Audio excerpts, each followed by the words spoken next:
welcome Cevat Yerli. Cevat created his first computer game at age 12, starting his company Crytek at age 19 was a childhood dream, one which disrupted the gaming industry with the world's first real-time 3D platform.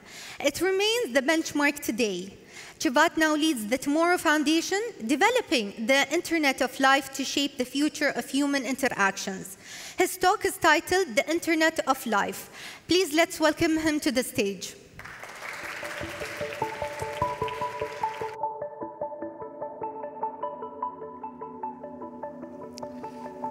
Be careful.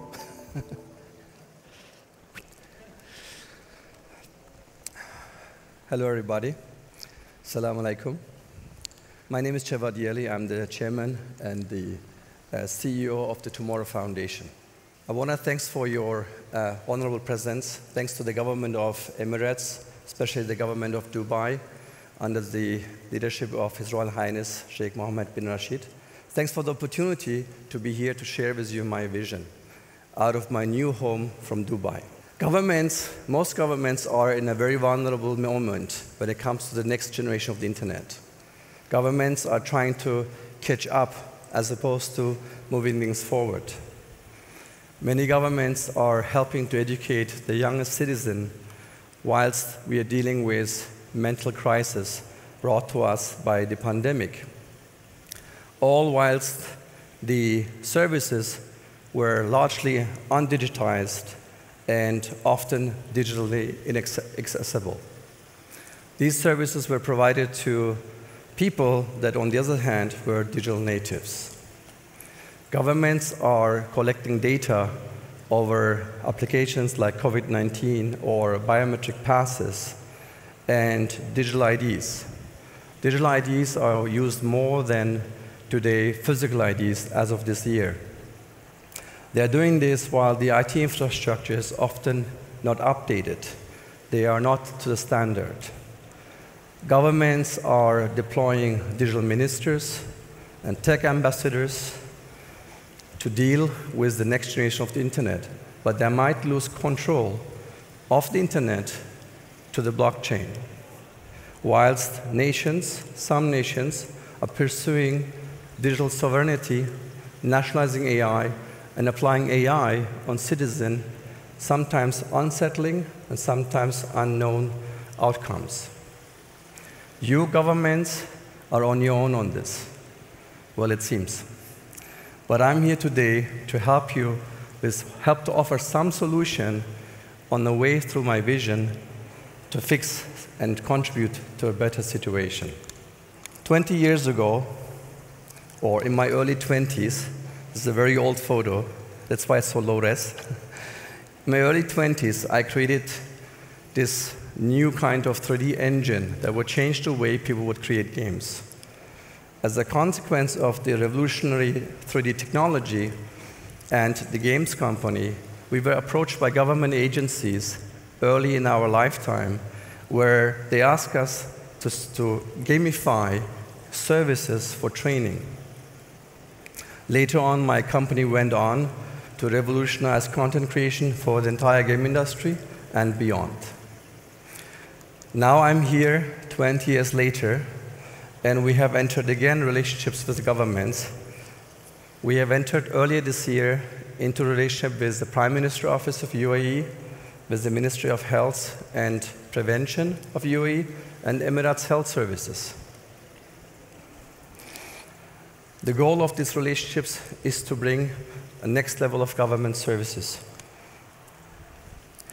It is my core belief in everything I do that in my children's generation, within the next 10 to 20 years, we're going to see a planet full of gamers. 6 to 9 billion people are going to play games. Pretty much everybody, sooner or later. This transformation is not a trend. It's a response to our playful nature, as games are digital manifestations of our DNA. To harness that 6 billion people's potential, we must think about how to interface them. These gamers are speaking a different language. They're not digital, they are virtual.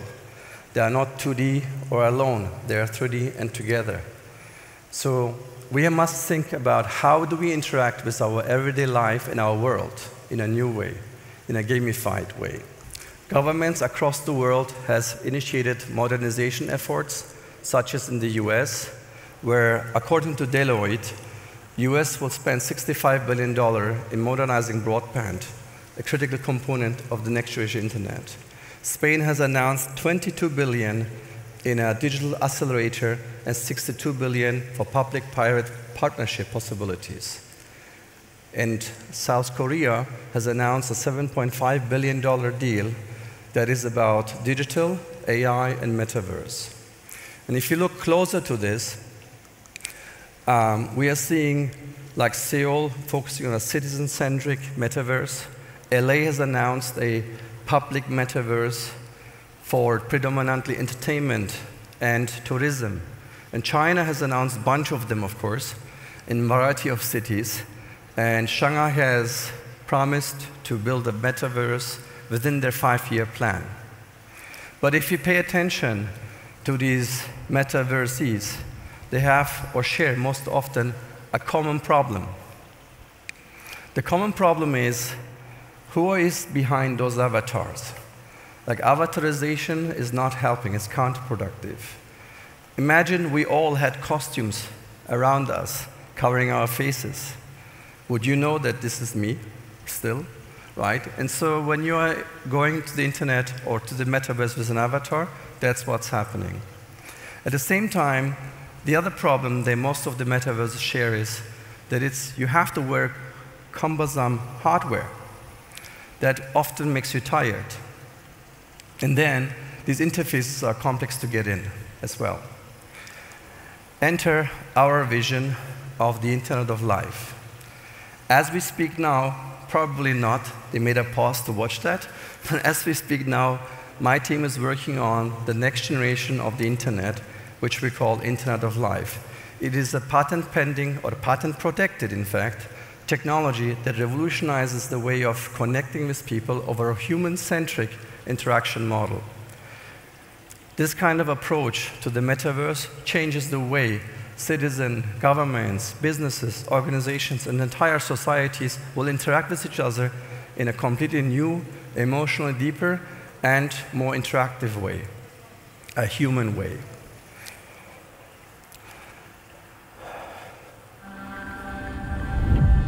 Since the dawn of humankind, we've sought togetherness, solutions to shared problems.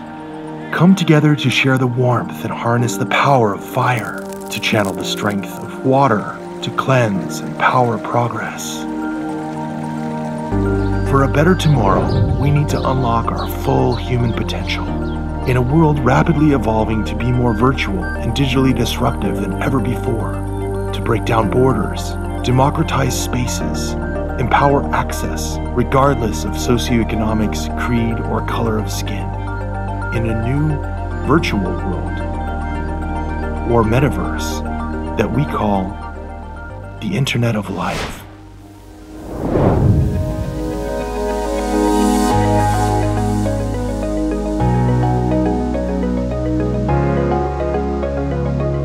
We're building this new world, powered by our proprietary Reality OS technology, and you have access to it now.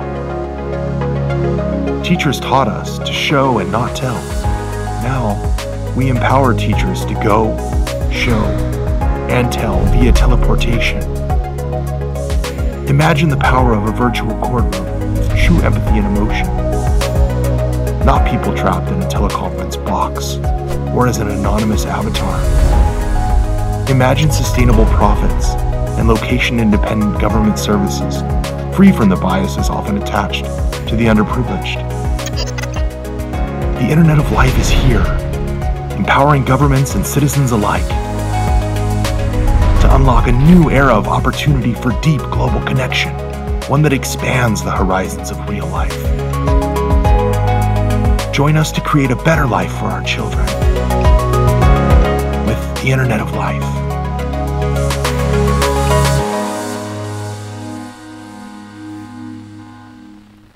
Our leading customers, the Prime Minister Office of UAE, the Ministry of Health and Prevention of UAE, and the Emirates Health Services, they recognize something very important. This is the beginning of something much bigger. This is the beginning of the Internet of Life, which is a metaverse where a better planet, empowered people, and sustainable profits can coexist. The Internet of Life is about being real. It's about communication at the center. Did you know that communication, 55% of it is visual? Did you know that 93% of communication is nonverbal? So if you were in an avatar, you would be minus 83% already, right? So we focused on the virtual twin of the real version of you as a way to communicate, so you have real presence. The Internet of Life is about presence. Since dawn of time, we are getting together in spaces in an organized form. It's in our DNA. We are social animals. We need to be together.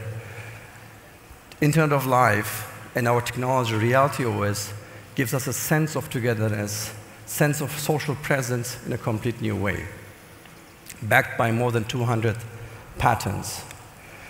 It's inclusive. Inclusive is probably the most important here.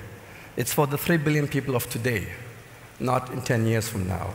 It's about everyone in the world clicking in a browser on a link and being able to enter that experience without the need of VR. VR is expensive and cumbersome and not available widely. It's about how we disrespect, in a good way, the living room and the kitchen backgrounds you have by protecting your privacy. Also, it's about protecting your socioeconomic status and your location, and well as your background. These things are often biases that change the way people behave. It's about unlocking that potential and enabling everybody across the world to take part of economic opportunities.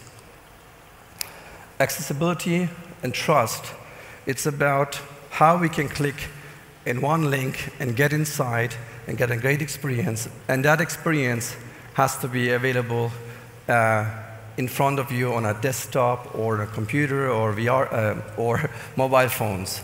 That experience is about sharing, getting information like brochures and watching videos. At the same time, calling for an agent and asking more information. Once that is over, you are good to interact yourself in the same space, or you might leave and spend physical time. All of that provided by the digital trust layer of Reality OS, which secures the communication between the government service providers, for example, and the citizen. Dubai is leading the way of the Internet of Life and the Metaverse. And we are very grateful for the partnership and the relationship we have at the highest levels. I'm here today also to work with your government to provide the situation, a better situation for your citizen, and to build the Internet of Life together with you. Thank you so much for listening. Shukran.